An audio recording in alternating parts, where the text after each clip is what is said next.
पूंछ है जो कभी सीधी होने वाली नहीं, जो प्यार की भाषा मानने वाली नहीं, उसको उसकी भाषा में जवाब देना होगा। ये सिर्फ एक फिल्म नहीं है, ये एक रेखा है जो पार हो चुकी है।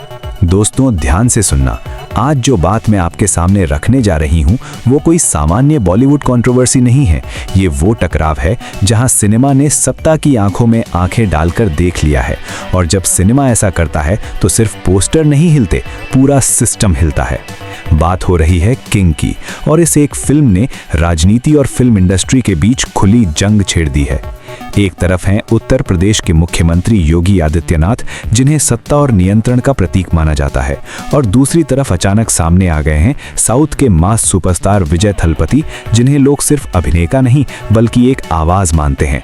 और जब सत्ता और आवाज आमने सामने आ जाएं, तो विवाद सिर्फ हेडलाइन नहीं रहता, एक आंदोलन बन जाता है। विवाद की आग कहां से लगी? रिपोर्ट्स के मुताबिक किंग को लेकर उत्तर प्रदेश सरकार के कुछ विभागों ने फिल्म पर गंभीर आपत्तियां जताई हैं। अंदर की बात यह है कि फिल्म के कुछ दृश्य, विजुअल्स और टोन को ज़्यादा रॉ, ज़्यादा भावनात्मक और ज़्यादा सीधे सवाल पूछने वाला बताया जा रहा है। ये भी कहा जा रहा है कि फिल्म राष्ट्रीय भावनाओं को नियंत्रण से बाहर ले जा सकती है, और यहीं से चेतावनी आई, अगर फिल्म रिलीज हुई तो यूपी में सख्त कदम उठाए जा सकते हैं।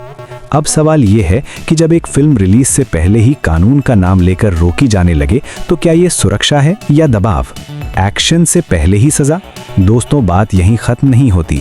रिपोर्ट्स आई कि कुछ शहरों में थिएटरों ने किंग के पोस्टर हटा दिए, कहीं फिल्म का नाम डिस्प्ले बोर्ड से गायब, कहीं एडवांस पब्लिसिटी चुपचाप रोक दी गई। फिल्म रिलीज से पहले ही उसे प्रॉब्लमैटिक टैग दे दिया गया, और यहीं से सवाल उठने लगे, क्या किंग सच बोल रही है इसलिए निशाने पर है, या फिर सच बोलना अब एक जोखिम बन चुका है? विजय थलपति ने रेखा पार कर दी, और फिर एंट्री होती है विजय थलपति की।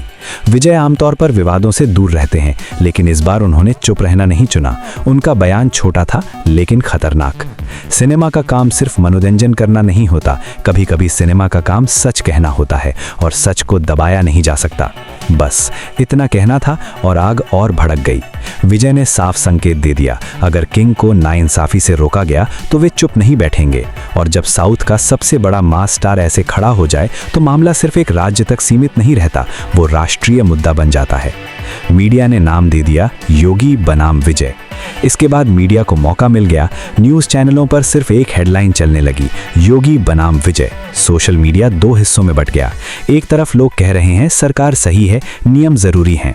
दूसरी तरफ आवाज उठी, सिनेमा को डरा धमकाकर चुप नहीं कराया जा सकता। और इस बहस के बीच किंग सिर्फ फिल्म नहीं रही, एक प्रतीक बन गई। सलमान खान ने आग में पेट्रोल डाल दिया, और जब लगा कि मामला शांत हो जाएगा तभी सलमान खान बोले। सलमान खान ने कहा, इस फिल्म में कुछ भी देश विरोधी नहीं है, ये उन लोगों की कहानी है जिन्होंने बिना शोर मचाए सब कुछ सहा है। और फिर उन्होंने एक लाइन और कही जो सिस्टम को चुभ गई, बिना पूरी फिल्म देखे फैसला देना गलत है। सलमान का नाम आते ही विवाद दोगुना हो गया, क्योंकि अब ये सिर्फ विजय या योगी का मामला नहीं रहा, अब बॉलीवुड का सबसे बड़ा मास चेहरा भी इस लड़ाई में उतर चुका है। इंडस्ट्री ने चुप रहना छोड़ दिया। इसके बाद समर्थन चेन रिएक्शन की तरह फैला। अजय देवगन बोले, किंग जैसे विषय आज के समय में जरूरी हैं। एटली कुमार ने कहा, अगर सिनेमा सिर्फ शोर बन जाए तो उसका मतलब ही खत्म हो जाता है। प्रभास ने साफ शब्दों में कहा, अगर सच बोलने वाले कलाकारों को चुप करा दिया गया तो कल कोई नहीं बोलेगा। और यहीं से सिस्टम को समझ आ गया, ये सिर्फ एक फिल्म नहीं है, ये एक सीमा परीक्षा है। अब सवाल फिल्म का नहीं, अधिकार का है। दोस्तों आज असली सवाल ये नहीं है कि किंग अच्छी फिल्म है या नहीं, असली सवाल ये है, सच कितना दिखाया जाएगा ये कौन तय करेगा?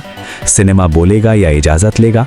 और अगर सच असहज हो तो क्या उसे चुप कर देना सही है? आखिरी बात, ये लड़ाई अब रुकने वाली नहीं। किंग अब सिर्फ मूवी नहीं रही, ये एक स्टेटमेंट बन चुकी है। या तो ये फिल्म इतिहास बनाएगी, या फिर ये साबित करेगी कि आज भी सच बोलना सबसे महंगा काम है। अब फैसला आपके हाथ में है। कमेंट में बताइए, योगी का रुख सही है या विजय का सवाल? और अगर आप चाहते हैं ऐसी ही कच्ची, बेखौफ और विवादास्पद कहानियां जो टीवी पर नहीं दिखाई जाती, तो चैनल को सब्सक्राइब ज़रूर करें, क्योंकि ये कहानी यहीं ख़त्म नहीं होती, ये यहीं से शुरू होती है।